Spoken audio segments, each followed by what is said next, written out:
Bueno, Lourdes, un gusto tenerte nuevamente aquí. Te hemos visto en el año 2016 en ocasión del 14º Encuentro Internacional de Cátedras Martianas para nosotros, para la Universidad Nacional del Litoral y muy especialmente para la Cátedra Abierta de Estudios Latinoamericanos José Martí. Es un gran gusto volver a recibirte.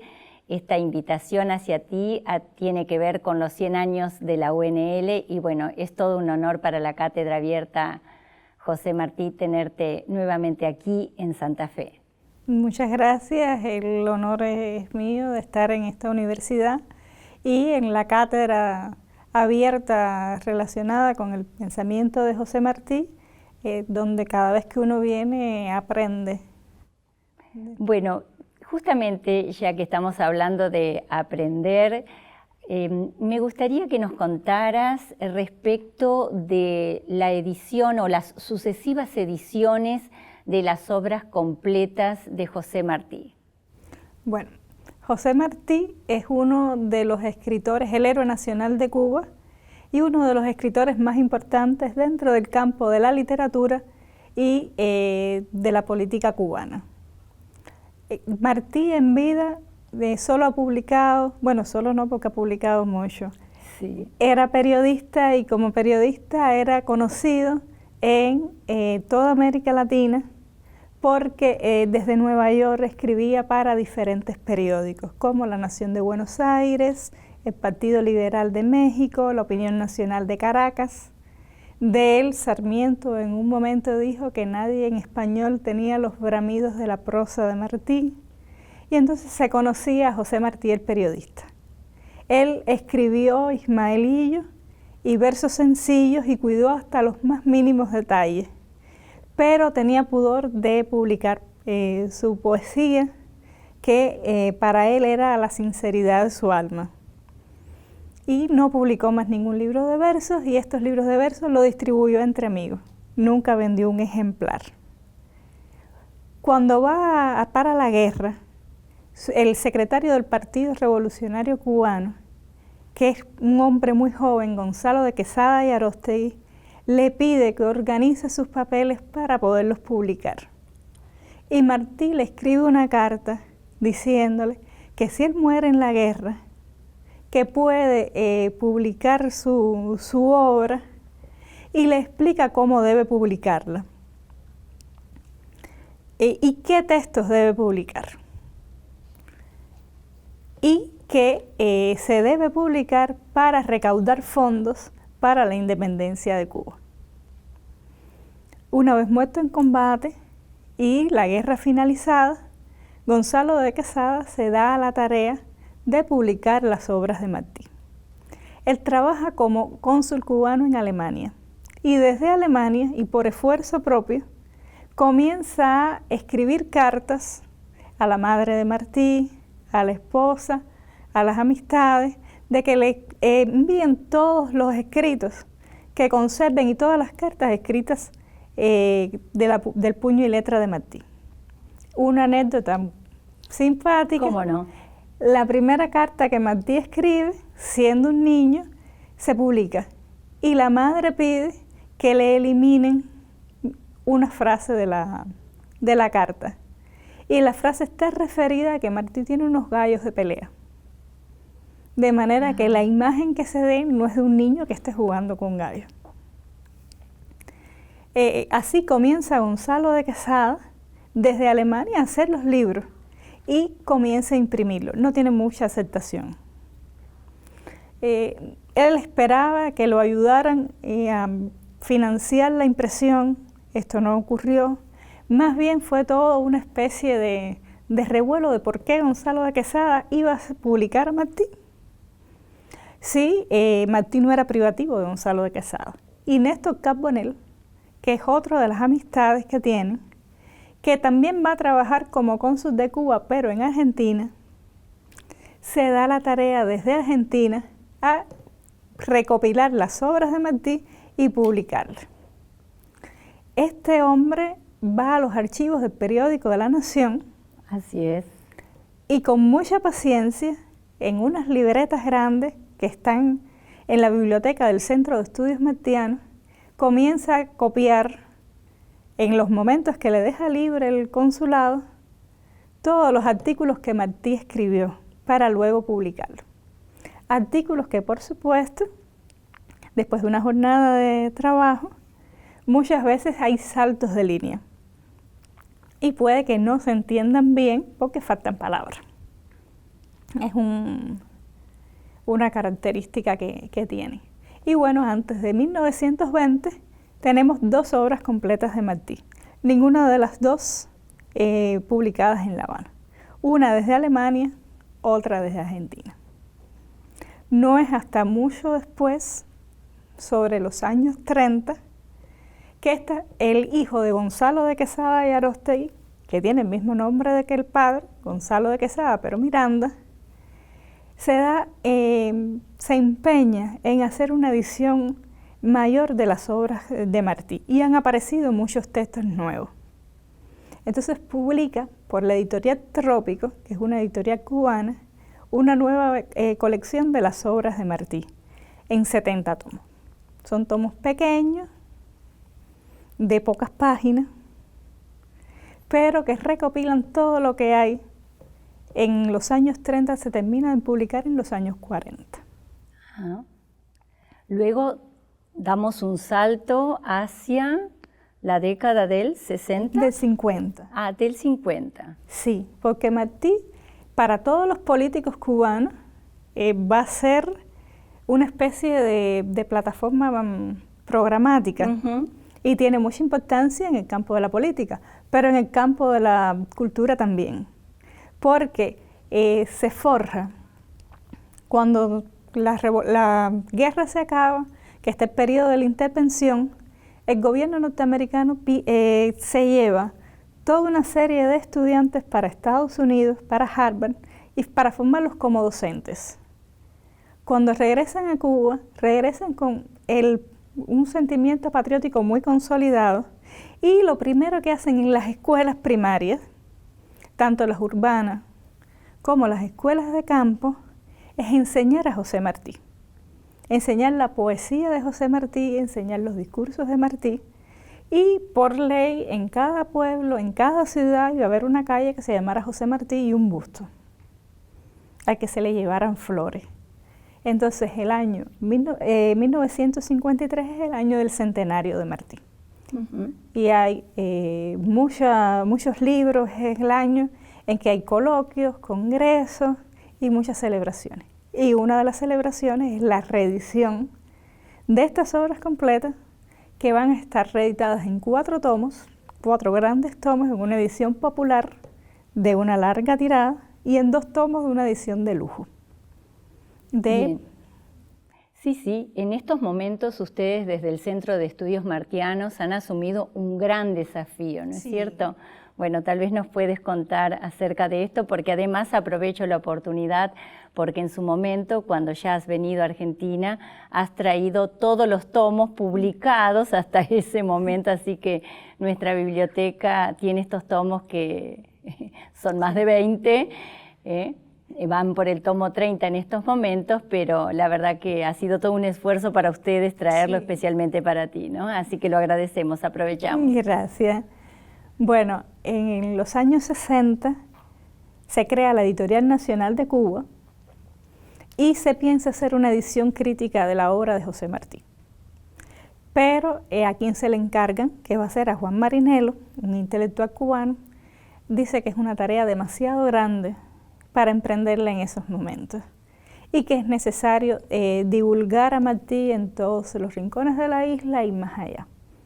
Y para ello se hacen las obras completas de Martí, que es por la que todos los cubanos de generaciones posteriores se forman. Estas obras completas de Martí es una reedición de las obras de la editorial Lix. Tienen cambiada la puntuación para hacerlas, para modernizar el texto, para acercarlo al lector, pero para un estudioso ya no es la obra de Martí. Se precisaba de una edición crítica porque muchos autores decían que la obra de Martí era oscura, que había muchas imprecisiones, que los poemas no se entendían bien en la parte de la poesía y había muchas ambigüedades. Y los textos no se revisaron desde 1913, 1914, porque para hacer las ediciones de Trópicos del Ex y de la Editorial Nacional de Cuba se reimprimieron los textos, no se revisaron nunca. Entonces llevaban demasiado tiempo sin ir a los originales. Y surgió la idea en el Centro de Estudios Martianos, que es una institución que pertenece a la Academia de Ciencias de Cuba y al Ministerio de Cultura, y está formada por investigadores, de comenzar a realizar la edición crítica de las obras completas de Martí con un equipo multidisciplinar.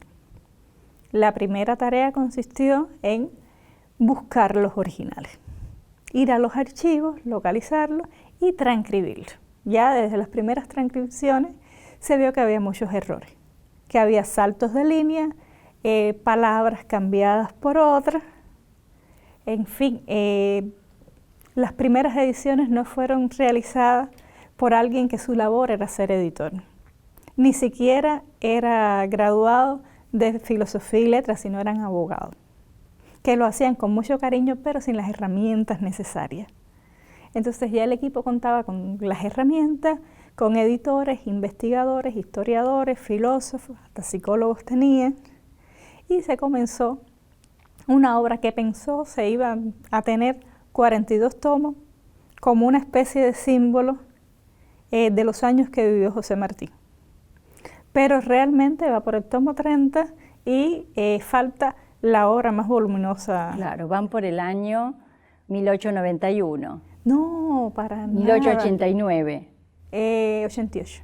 88. Ah, claro. Bueno, claro, 1891 es un año de una producción enorme. Pensé que ya estaban ahí por estar en el tomo 30, pero nada que ver. Nada que ver todavía. La fase de investigación sí hay tomos abiertos del año 91, pero editorialmente todavía. Hoy estamos con Lourdes Ocampo Andina, investigadora del Centro de Estudios Martianos de La Habana. Es un gusto recibirla. La Cátedra Abierta de Estudios Latinoamericanos José Martí tiene su origen en un convenio que se firmó en el año 2010 con el Centro de Estudios Martianos. Al año siguiente, desde la Universidad Nacional del Litoral, se vio la necesidad de expandir no solo a la figura consular, que es la vida y la obra de José Martí, sino también a los estudios latinoamericanos, como el propio convenio con el Centro de Estudios Martianos lo prevé. Se crea entonces la Cátedra Abierta de Estudios Latinoamericanos José Martí, que desde el año 2011 ha desarrollado más de 100 actividades, que ha hecho que estén presentes en nuestras aulas docentes, investigadores y expertos de más de 63 universidades, tanto del país como del extranjero. Y bueno, Lourdes para nosotros es una persona muy especial porque ella es la persona que ofreció la conferencia inaugural de la Cátedra Abierta de Estudios Latinoamericanos José Martí de la UNL en junio del año 2011, más precisamente el 14 de junio. Así que era para nosotros una obligación y un gusto, un gran placer poder tenerla aquí en el marco de los 100 años de nuestra universidad.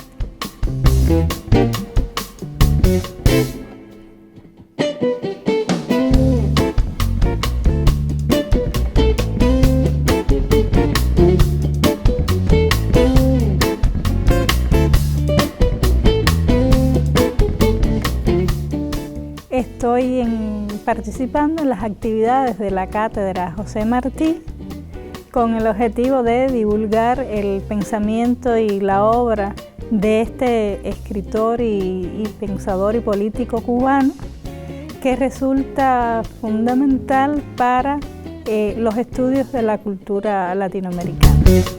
La verdad es que es un desafío enorme y también una contribución enorme, ¿no? Eso es lo que quisiera rescatar, ¿no? Sí, la edición crítica se considera actualmente el proyecto editorial más importante que está llevando Cuba. Adelante, claro. Sí, es muy complejo. Han aparecido textos de Martí nuevos más de 100 años después, porque hemos tenido muchos colaboradores de diferentes partes del mundo. Del Archivo Nacional de Argentina, muchos intelectuales han accedido a donar parte de su tiempo a hacer una revisión de la Nación, y han aparecido nuevas crónicas de una biblioteca. Claro, de hecho, además, Martí fue cónsul argentino en Nueva York, entonces hay toda una cuestión, ¿no?, allí. Sí, y como cónsul argentino, como cónsul de Argentina en Nueva York, desempeñó un trabajo importante en la faceta económica, y desde hace unos años se encontraron en los archivos de Relaciones Internacionales toda una documentación que se publicó sobre todas las actas que Martí redactó, dando cuenta de su labor como cónsul. Correcto.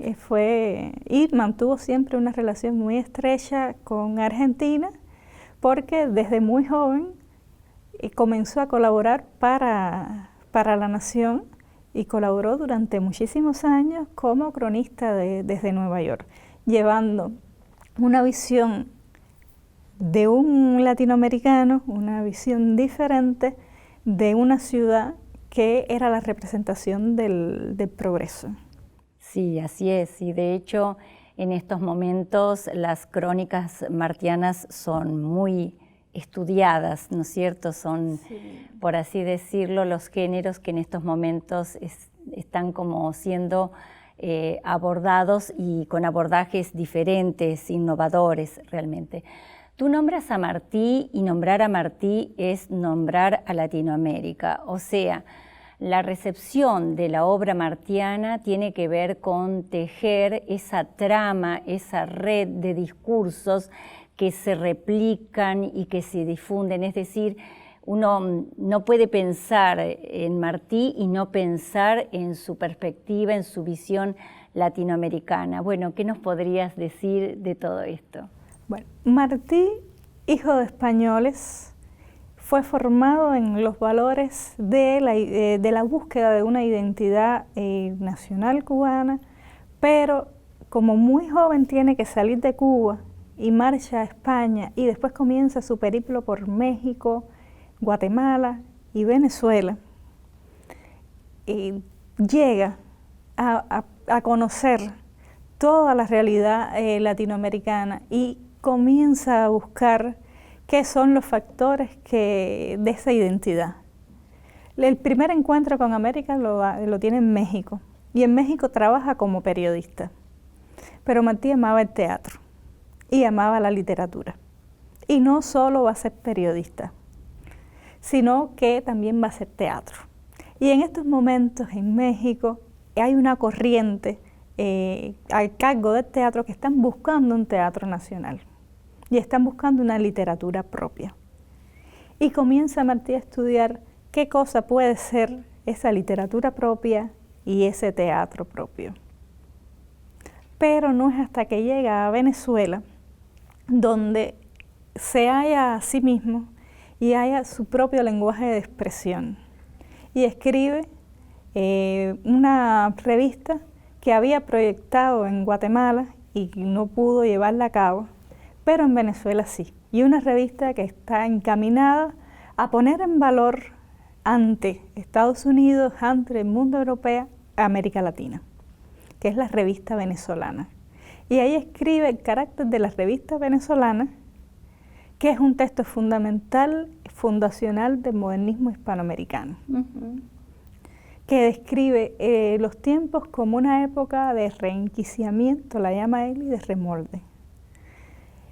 Y una época en que está buscando cuáles son las esencias del continente para llevarla a las letras. Y buscar de esa manera y fundar un lenguaje novedoso que sea propiamente americano, diferente de los discursos que le proporciona España, diferente de los discursos que pueda proporcionarle cualquier urbe ajena. Pero esto no significa nunca que vaya a renunciar a esos discursos, sino que a partir del conocimiento del pueblo, de la realidad americana, de la historia, de la literatura, va a poder insertar lo que sea útil. Y no copiar, no calcar, sino buscar qué leyes pueden gobernar al hombre americano, qué economía le sería afín, qué tipo de gobierno. Siempre se manifiesta en contra de los estudios en otras universidades. Quiere los estudios en las universidades americanas, porque de esa manera se puede llegar a conocer mejor la realidad del país. Viaja por Venezuela y también escribe en Venezuela el prólogo al poema del Niágara de Pérez Bonalde. Este es un poema que no trasciende, sin embargo trasciende el prólogo, porque este prólogo, junto con el carácter de la revista venezolana, va a ser fundacional para la literatura hispanoamericana. Va a describir que el modernismo como una época, no como un movimiento meramente estético, sino como una época en la que el hombre va a tener un papel central y va a ser una época en que se busque el progreso económico, el progreso espiritual, y todo lo va a fundamentar en una estética muy particular, en la que el símbolo va a ocupar un lugar predominante y un símbolo que va a incluir todas las voces del continente. Tienen profundo conocimiento de las culturas autóctonas, un profundo conocimiento de la literatura española y va a unir todo en el símbolo.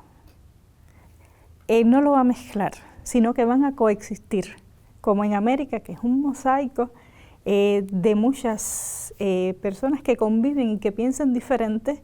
En su discurso van a coexistir muchas significaciones que no van a ser antagónicas. Y precisamente ese es uno de los postulados de unidad de América que siempre va a estar presente. Una unidad de espíritu que sea mucho más duradera que cualquier unidad política que dependa de gobierno.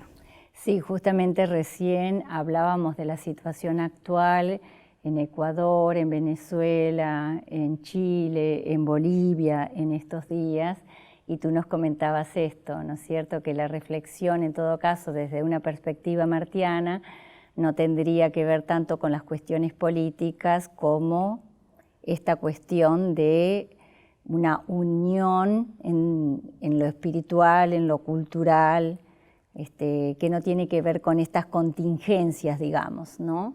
Lo resumes así en todo caso. Sí, porque para Martí el amor como categoría filosófica va a ser lo que une a los hombres. En las guerras es un momento, las guerras constituyen un momento de la historia en que hay una ruptura del orden establecido y es un momento bastante crítico de la humanidad. Pero más allá de eso, los hombres tienen que encontrar un equilibrio. Las guerras rompen el equilibrio y los hombres tienen que restaurarlo de alguna manera. Y tienen que ver el progreso del hombre, la realización espiritual, material, que también es importante, para un futuro que sea siempre mejor y donde prime la armonía, que es un elemento importante dentro de la estética de Martí, la armonía del universo, que es muy importante. con motivo de los 100 años de la universidad has vuelto aquí y bueno, has desarrollado una serie de actividades. La primera de ellas ha tenido que ver con dos textos tan particulares como Versos sencillos y La Edad de Oro. Bueno, te dejo a ti la elección sobre cuál de estos textos hablar o sobre los dos, ¿no? Bueno. Una obra tan particularísima, ¿no? Como el caso de La Edad de Oro, dirigida a los niños y obviamente que forma parte de los estudios literarios y de los programas de literatura, ¿no? De literatura hispanoamericana. Son dos textos muy singulares en José Martí y digamos que son los textos que más se conocen. Vale señalar que los versos sencillos se enseñaban en las escuelas primarias en Cuba desde 1920, un poco antes, y todos los niños los conocían. Y es el texto que se enseña en enseñanza media de prácticamente todos los países de habla hispana. Y fueron musicalizados por el ritmo que tienen. Fueron musicalizados dentro de la Guantanamera. Ajá. Y fueron musicalizados y cantados por un autor norteamericano, Peter Seeger. Es un texto que de sencillo no tiene mucho, tiene una musicalidad muy interesante, los niños los repiten, pero está escrito sobre estructuras bipolares, a base de opuestos, tratando de buscar un equilibrio, y que el equilibrio esté entre el bien y el mal, entre el oscuro y la claridad, y es uno de los textos que resumen el modernismo hispanoamericano.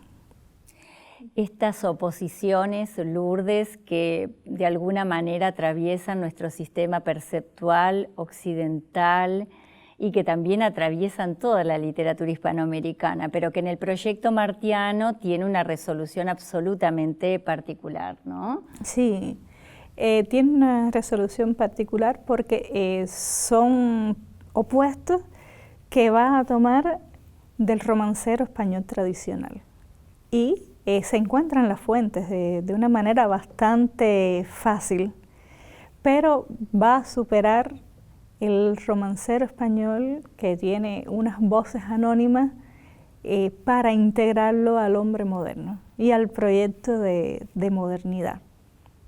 Y es el hombre que está clamando por su entorno. Bueno, Lourdes, te agradecemos enormemente tu presencia aquí en la universidad, en la Cátedra Abierta de Estudios Latinoamericanos José Martí, aquí en la UNL, aquí en Santa Fe y en Argentina. La verdad que siempre es un gusto recibirte. Muchas gracias.